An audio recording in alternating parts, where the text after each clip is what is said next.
പേടിയാന്നോ? എത്ര പേര് ഇത് കണ്ട് പേടിച്ചോ? പേടിച്ചിട്ടില്ലെങ്കിൽ പെട്ടെന്ന് പേടിച്ചോളൂ. ഇനി പേടിക്കാനുള്ള അവസരം കിട്ടിയില്ല എന്ന് വരും. എൻ്റെ റൂമിൽ എൻ്റെ ബൊമ്മയാ. എല്ലാവരും കാല് കൊണ്ട് അല്ല കെട്ടിപ്പിടിച്ച് കിടക്കുമ്പോൾ ഞാൻ കാല് വെച്ച് കിടക്കും. കുറച്ച് ക്രൂരമുഖമുണ്ടല്ലേ?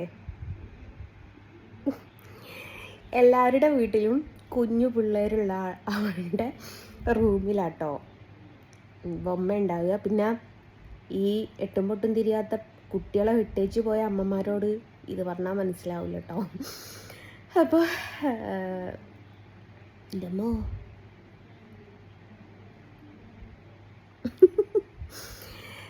ഏതായാലും ദേ നാളെ വലിയ പെരുന്നാളാണ്. മതമില്ലാത്ത നിനക്ക് എന്നാതാടി പെരുന്നാളിനെ കുറിച്ച് പറയാനുള്ളത് എന്ന് ചോദിച്ചാ ഞാൻ എൻ്റെ വീട്ടിലേക്ക് പോവുകയാണ് ഗൈസ്. ഈ പെരുന്നാൾ ഉമ്മാൻ്റെയും ഉപ്പാൻ്റെയും കൂടെ കൂടാന്ന് കരുതി. എനിക്ക് അങ്ങോട്ട് പോകാൻ ഇഷ്ടമില്ലാത്ത എന്താണെന്നറിയോ? എൻ്റെ നാട്ടിലെന്ന് വെച്ചാൽ ഞാൻ ഇപ്പം നിൽക്കുന്ന കൊയിലാണ്ടി എന്ന് പറയുന്ന സ്ഥലത്ത് ഒരു 1/4 കിലോമീറ്റർ 1/2 കിലോമീറ്റർ ഇട്ടിട്ട് അമ്പലങ്ങളാണ്. ഒന്നെങ്കിൽ വീട്ടിലുള്ള ഗുളികന്തറകളുള്ള ഞാൻ ഗുളികന്തറയൊക്കെ ഇവിടെ വന്നിട്ടാട്ടോ കാണുന്നത്. ഗുളികന്തറയാണ് എന്നുള്ളതും അതിൽ പന്തം കത്തിക്കുന്നതൊക്കെ ഞാൻ ഇവിടെ വന്നിട്ടാട്ടോ കാണുന്നത്. ഈ കൊയിലാണ്ടിക്ക് എന്നെ വിവാഹം കഴിച്ചുകൊണ്ടുവരുന്ന കാരണം ഞങ്ങളുടെ തൊട്ടടുത്ത് ഒരു വീട്ടിൽ ഇതേപോലെ ഗുളികന്തറയ്ക്ക് പന്തം കത്തിക്കുമായിരുന്നു. ആദ്യമൊക്കെ എനിക്കിത് എന്താ എന്ന് വെച്ചാൽ അത്ഭുതമായിരുന്നേ. പന്തം തന്നെയല്ലേ പറയും, എനിക്കറിയില്ല കേട്ടോ ഗൈസ്, അറിയില്ലെങ്കിൽ ക്ഷമിച്ചേക്കണേ. അപ്പോൾ ആദ്യം എനിക്ക് ഭയങ്കര കൗതുകമായിരുന്നു. പിന്നെ എനിക്ക് കാക്ക പറഞ്ഞു തന്നു എന്താ സംഭവം എന്നുള്ളത്. അപ്പം ഇവിടെ 1/4 കിലോമീറ്റർ വെച്ചിട്ട് പള്ളിയാണെങ്കിൽ എൻ്റെ നാട്ടിൽ 1/4 കിലോമീറ്റർ വെച്ചിട്ട് ഇവിടെ 1/4 കിലോമീറ്റർ വെച്ചിട്ട് അമ്പലമാണെങ്കിൽ എൻ്റെ നാട്ടിൽ 1/4 കിലോമീറ്റർ വെച്ചിട്ട് പള്ളിയാണ്. അപ്പം ഞങ്ങൾ വലിയ പെരുന്നാൾ എന്ന് പറയും, ബലി പെരുന്നാൾ എന്നാണ് ശരിക്കും പറയുക. ബലി പെരുന്നാൾ, ബലി കൊടുക്കുന്ന. അപ്പം എൻ്റെ ഭാഷയിൽ തന്നെ പറയാം, അതായിരിക്കും കുറച്ചുകൂടി നല്ലത്. അപ്പോൾ വലിയ പെരുന്നാൾക്ക് എല്ലാ പള്ളിയിൽ നിന്നും മട്ടനോ അല്ലെങ്കിൽ ബീഫോ കിട്ടും. ഇത് രണ്ടും എനിക്ക് ഞാൻ ഓക്കെ ആയിട്ടുള്ള സംഭവമല്ല. അപ്പം എനിക്ക് എൻ്റെ വീട്ടിലോട്ട് പോകാൻ ഒരു ചടപ്പ്. ബീഫ് വിചാരിക്കുമ്പോഴേക്ക് തന്നെ എനിക്ക് ഓക്കാനം വരുന്നു ഗൈസ്. എൻ്റെ വീട്ടിൽ ബീഫ് വെക്കും. ചിലപ്പോൾ പിന്നെ ഇതിൻ്റെ സ്മെല്ലൊക്കെ അടിക്കുന്ന സമയത്ത് പടച്ചോനെ വിളിക്കും. പക്ഷേ എനിക്ക് വിചാരിച്ചുകൂടാ, എന്നെയും കൊണ്ട് അപ്പോൾ ഹോസ്പിറ്റലിൽ പോടേക്ക് എന്തോ ഒരു ആദ്യം ഭയങ്കര ഇഷ്ടമുള്ളൊരു സാധനം നമ്മുടെ ഏതായിരുന്നൊരു സിനിമ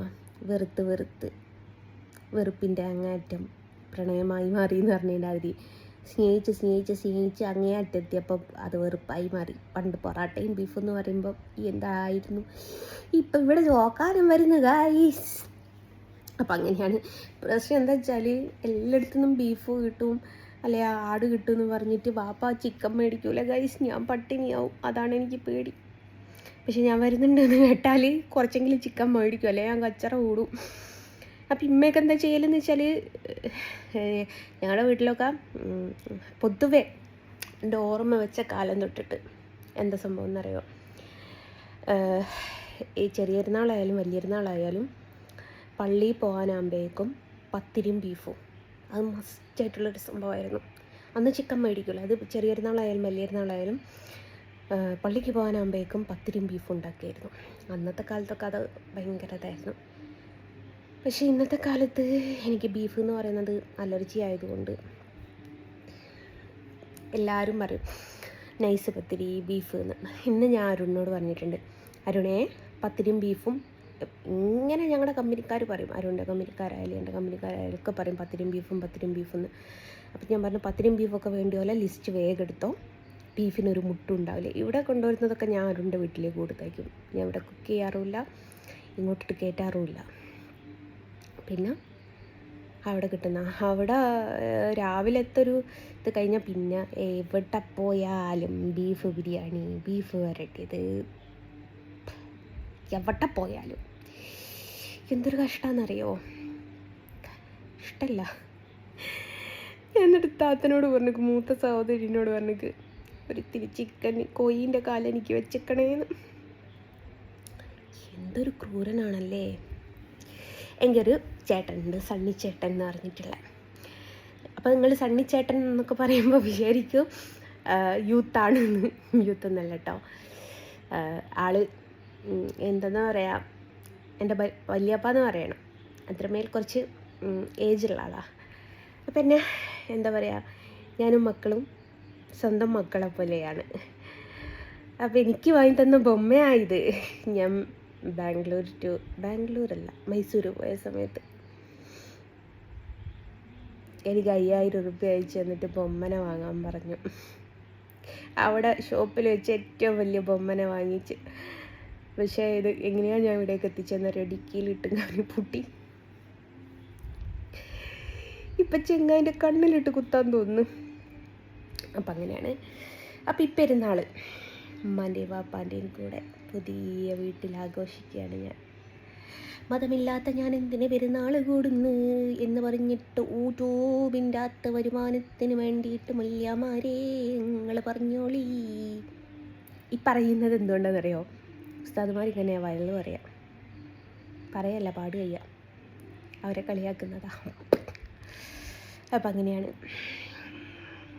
പെരുന്നാൾ കൂടാൻ പോവുക.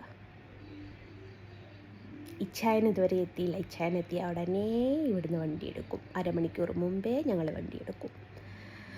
അപ്പം അങ്ങനെയാണ്.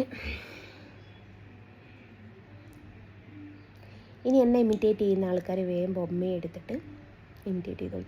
ഞാൻ ഇടുന്ന കോസ്റ്റ്യൂം, ഞാൻ ഇടുന്ന രീതിയിൽ നടക്കുക, ഞാൻ റീലെടുക്കും പോലെ റീലെടുക്കുക, ഞാൻ ഫുഡിൻ്റെ വ്ളോഗ് ചെയ്യും പോലെ വ്ളോഗ് ചെയ്യുക. എനിക്ക് മോർണിംഗിലൊരു വീഡിയോസ് പോസ്റ്റ് ചെയ്യുന്ന പരിപാടിയുണ്ട്. രാവിലെ എഴുന്നേൽക്കുമ്പോൾ എടുത്തു നോക്കിയാൽ കാണാം. ഞാൻ പോസ്റ്റ് ചെയ്ത് പിറ്റേ ദിവസം തൊട്ടിട്ട് രണ്ടിൻ്റെയും ഡേറ്റ് അതിലുണ്ടാവില്ലല്ലോ. അതെടുത്തിട്ട് good morning, welcome to YouTube channel. ഇപ്പം സമയം 10:30 ഞാനിപ്പോൾ എഴുന്നേറ്റതേ ഉള്ളൂ, നമ്മൾ ശശിയേട്ടൻ ഓട്ടോറിക്ഷയിൽ പോയി എന്നൊക്കെ പറഞ്ഞിട്ട് ഇതൊക്കെ എടുത്തിട്ട് വല്ലാത്ത ജാതി. അപ്പോൾ ഏതായാലും പെരുന്നാൾ കൂടാൻ പോവുകയാണ്. പാപ്പി ഡ്രസ്സ് എടുക്കുമോയെന്ന് അറിയില്ല, എടുക്കാൻ ചാൻസ് കുറവാണ്. ആളുടെ പോക്കറ്റ് കുറച്ച് കീറി കിടക്കുക. കാരണം ഹൗസ് വാമിങ് വാപ്പയാണ് കഴിച്ചത്. പാവുണ്ടാവും. നമ്മളങ്ങനെ കൊടുത്തിട്ടത് മേടിച്ചു എന്നല്ലാതെ പുറത്തുനിന്ന് ഒന്നും മേടിച്ചിട്ടില്ല.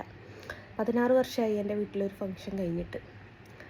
അപ്പം എന്നതിന് ശേഷം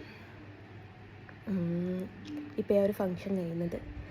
അപ്പോൾ കുറച്ച് കൊടുത്തിട്ട പൈസ തിരിച്ച് മേടിച്ചു അല്ലാതെ മേടിച്ചിട്ടൊന്നുമില്ല. അപ്പം കുറച്ച് പാവം ടൈറ്റില്ല, അതുകൊണ്ട് ഞാൻ പിന്നെ ഡ്രസ്സൊന്നും ചോദിക്കുന്നില്ല.